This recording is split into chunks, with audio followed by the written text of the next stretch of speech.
Hello and welcome to my YouTube channel. So guys, अगर आप channel पर नए हैं तो चैनल को सब्सक्राइब करिए, वीडियो को लाइक करें और वीडियो को एंड तक ज़रूर देखिए। चलिए वीडियो को स्टार्ट करते हैं। तो आज को आपको मैं बताऊंगा कि जो यहाँ पे ऑफलाइन जो पोस्टर्स निकली हैं जेके क्लास 4th की जो पोस्टर्स निकली है उसके रिगार्डिंग में आपको बताऊंगा कि ये अप्लाई कैसे करने हैं और कहाँ पे करना है। पहले नंबर तो मैं आपको बताऊँ ये ऑफलाइन करने हैं, तो ऑफलाइन कैसे करने हैं वो मैं आपको फॉर्मूट पूरा दूंगा और बताऊंगा कि क्या है। तो चले पहले जानते हैं कि पोस्ट्स कौन सी है। पोस्ट्स है पहले प्रोसेसर सर्वर की और दूसरी है ऑर्डरली। दोनों क्लास 4th की पोस्ट्स हैं और 14,400 इसकी बेसिक पे होती है। फिर मिला के कोई 25,000 प्लस आपको फुल सैलरी मिलती है। तो यहाँ पे उसके बाद नोट दिया गया है कि वैकेंसीज ऑफ पोस्ट जो है वो कब इंक्रीज भी हो सकती है और डिक्रीज भी हो सकती है। तो फिर उसके बाद मैं आपको बताऊँ, यहाँ पे ओपन मेरिट में 2 पोस्ट है, एससी में 1 पोस्ट है और एसटी में ST1 में 1 पोस्ट है। उसके बाद आरआरबी ओबीसी वगैरह में कोई पोस्ट नहीं है। और ऑर्डरली की जो पोस्ट है वो है 2 पोस्ट हैं ओपन मेरिट में और एससी में है 1 पोस्ट। टोटल हो गई 3 और 4 पोस्ट हैं प्रोसेसर सर्वर की। तो टोटल पोस्ट है 7 पोस्ट। तो उसके बाद मैं आपको बताऊंगा कि इसके लिए एलिजिबिलिटी क्या है। एलिजिबिलिटी प्रोसेस क्या रहेगा। एलिजिबिलिटी प्रोसेस आपको मस्ट भी 10th या 12th होना चाहिए। तो ज़्यादा से ज़्यादा आपको फॉर प्रोसेसर पोस्ट के लिए 12th होने चाहिए और ऑर्डरली पोस्ट के लिए 10th आपका होना चाहिए। तो उसके बाद जो आपको यहाँ पे दिया गया है डोमिसाइल जो 2020 की जो डोमिसाइल का जो एक्ट आया है तो उसके रिगार्डिंग जो आपके डोमिसाइल आपके पास जो डोमिसाइल है तो आप डोमिसाइल के थ्रू अप्लाई कर सकते हैं। तो domicile of union territory of Jammu and Kashmir होना ज़रूरी है। तो उसके बाद जो आपकी एज है, एज का जो मैटर है, एज है एज पर civil service rules and regulation. तो 18 से 43 साल की आपकी एज है। Open merit 40 years and 43 years हो गई फॉर अदर कैटेगरीज, जितने भी आपको कैटेगरीज हैं। तो ये फॉर्म कहाँ अप्लाई करना है। फॉर्म अप्लाई करना है बांडीपोरा सब डिस्ट्रिक्ट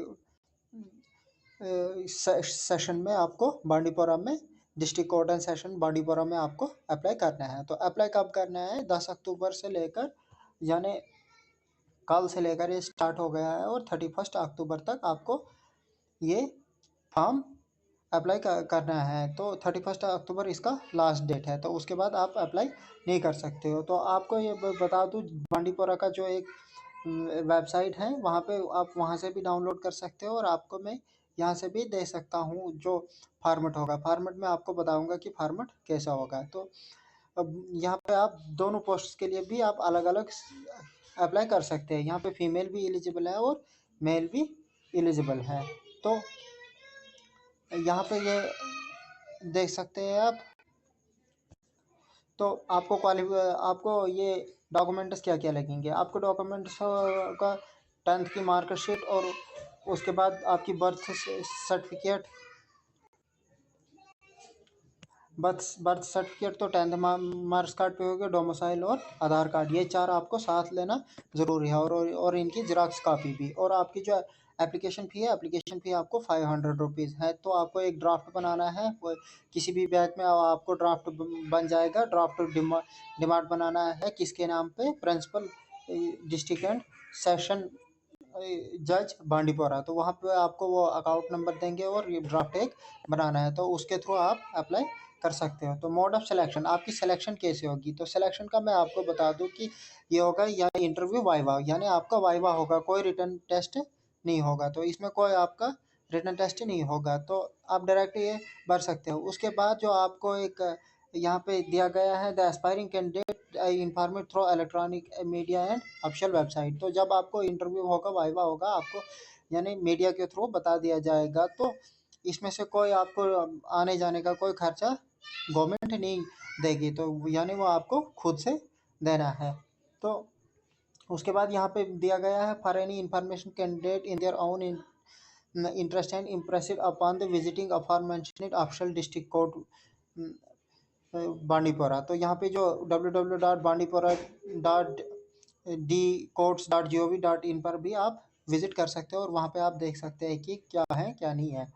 तो उसके बाद ये जो एनेक्सर में आपको बता रहा था कि ये जो यहाँ पे आपको यही यही वाला फॉर्मेट लेना है, ये आपको वेबसाइट से मिल जाएगा, वहाँ से डाउनलोड कर लेना है ये फॉर्मेट। फिर आपको यहाँ पे अपना नाम लिखना है, पहले एडवर्टीज नंबर लिखना है, एडवर्टीज नंबर 5 वही यहाँ पे लिखना है, डेट लिखना है, नाम लिखना है पोस्ट का, उसके बाद अपना नाम लिखना है, उसके बाद फादर या डॉटर ऑफ या सन ऑफ लिखना है। उसके बाद आपको जो डेट ऑफ बर्थ होगी वो आपको अपनी एड्रेस लिखनी है, तहसील लिखना है, डिस्ट्रिक्ट का नाम लिखना है और पिन कोड लिखना है। तो जम्मू कश्मीर का कोई भी कैंडिडेट अप्लाई कर सकता है। तो उसके बाद प्रेजेंट एड्रेस भी यही, अगर आपको प्रेजेंट एड्रेस चेंज हुई है तो वो लिख सकते हैं, अगर यही है तो सेम आप वहाँ पे लिख सकते हो। आपको ईमेल, आपको मोबाइल नंबर और ईमेल दोनों देने हैं। तो ये भी, ये खास ख्याल रखना है कि आपकी ईमेल यूज़ में हो, तो बाद में आपको कोई प्रॉब्लम ना हो। तो यहाँ पे यस देना है कि यूटी में आप रहते हो, यहाँ पे यस देना है। फिर उसके बाद एग्जामिनेशन, यहाँ पे आपको 10th लिखना है, उसके बाद मार्क्स जितने लिए हैं, उसके बाद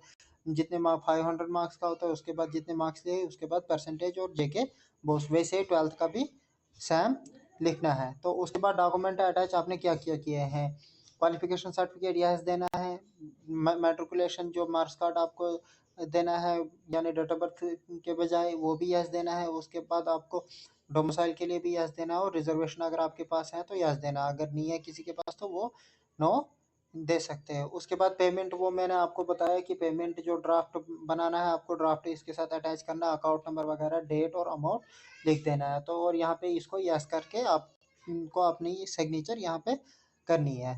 तो ये थी जानकारी क्लास 4th के एग्ज़ाम जॉब्स के लिए। तो अगर ऐसे ही जॉब्स के लिए आप रिगार्डिंग अपडेट्स चाहते हैं तो हमारे चैनल को ज़रूर सब्सक्राइब करें और अपने दोस्तों के साथ वीडियो को ज़रूर शेयर करें। Thanks for watching.